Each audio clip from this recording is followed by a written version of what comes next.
All right. So today, Mary, let's talk about meditation because I don't think we touched on this enough. And I know you've shared so much good research about it, and I think it's worth its own video on. So yeah, let's dive in. Well, first of all, I love it because you don't need any props, right? You can just do it. If you have like 10 minutes, I always tell my patients, like if they're waiting in the lobby, you just had 10 minutes, you could have meditated, right? Like, so, and a lot of people do. So it's a really great tool. There's no right or wrong. Some people say, I can't do it. I don't do it right. There's no right or wrong. And what is it? I mean, it's really just kind of getting centered, focusing, trying to, get rid of distractions. We have a summary for you so you can read exactly what the definition is, but it's really just trying to get centered. And we all would do that differently. And the nice thing is there's different forms of meditation. So one time at work, we had the ability to have a Buddhist monk come and teach us different forms of meditation. And one of them was a walking meditation, which I didn't realize you could be moving and meditating. But of course, yeah, you can if you're just focusing. So she made us think of like every movement with our walking, like our leg and our feet. And so it's that just focusing on exactly what you're doing. So there was a neat study looking at over time, I think it was 7 years, they looked at the brain volume, like how big the brain is in meditators compared to non-meditators. Some bad news is we're all losing brain volume as we age, but the good news is there's ways to combat that. So the folks that meditated regularly had less of the brain loss than those who didn't meditate. So there you go. Geez, that's a good outcome, right? So you want to try to meditate to preserve brain volume. The other thing is it decreases like our stress, our anxiety, and fatigue. So who doesn't have a little fatigue they'd like to get rid of, right? So this act of calming down, taking a deep breath, it decreases our stress hormones, so we're not burning up so much energy, and it helps us tap into kind of some deep positive emotions. So it gives us power to kind of change our emotional state. And so it showed it decreased anxiety and fatigue. So again, who doesn't want that? The other thing it helped with is it was really helpful for emotional acceptance. So let's say we know like here we are in a time of COVID and we think every day at work is challenging or home is challenging with kids running around trying to do school from home or work looking different or being worried about what's going on at work or new roles at work. When a person meditated regularly, they were able to be more flexible, more accepting of all the changes that can happen.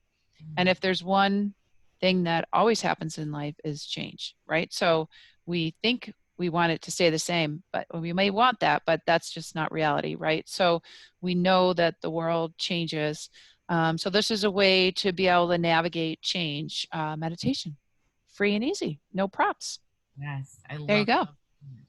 And I love Mm-hmm. that you mentioned, and I think this is what's so important is that it can be done. There's no right or wrong way to do it. And so Mm-hmm.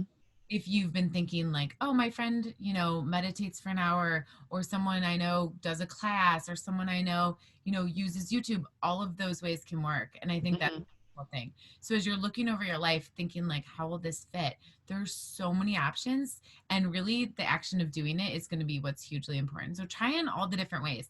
Set a Mm-hmm. timer for 10 minutes while you're waiting for something to cook and go in the other room and lay down on the couch.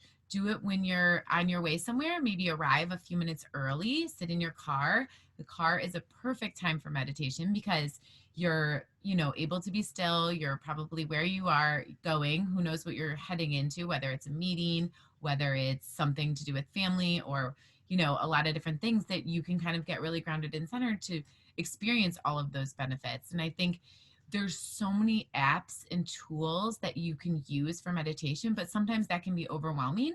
So something as simple as going on YouTube and just Googling, this is what I do with my clients all the time, going on YouTube, Googling short guided meditation, 5 minutes, short guided meditation for stress, short guided meditation for focus, short guided meditation for anger. Whatever it is that you need, there is a meditation on YouTube for it. It's free, it's at your fingertips too. So this can be one of the most powerful tools. And then just starting with 5 minutes, working your way up is really going to be the best way because it's just like exercise.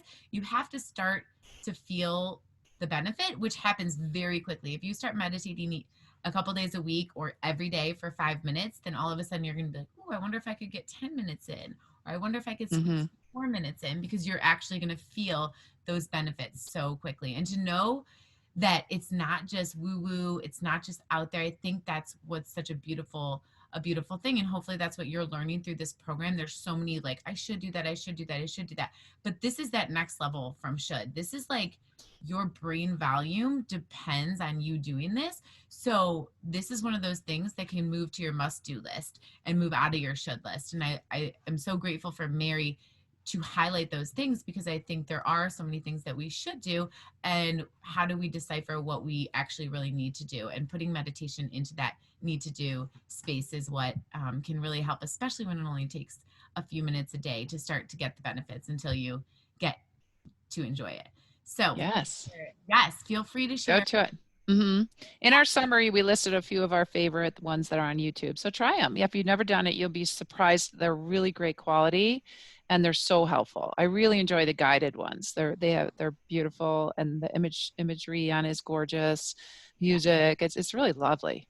Lovely. And I Yeah. think, yeah, in the past, especially before all these apps and all of these programs and YouTube and things like that, we thought meditation was just sitting on the floor and trying to still your mind. And, you know, with all of the things going on at work and all the things going on in the world, quieting your mind, it can be nearly impossible. So, diving into a guided meditation is not just sitting on the floor and quieting your mind, it's allowing you to be in that moment. And that is the difference between what you may be thinking meditation is and what it actually is. And so I think using those guided spaces is perfect, because you don't have to just try to shut down your brain, which is really not easy, especially if you haven't practiced. So dive Hmm. into the guided ones to get started, and good luck.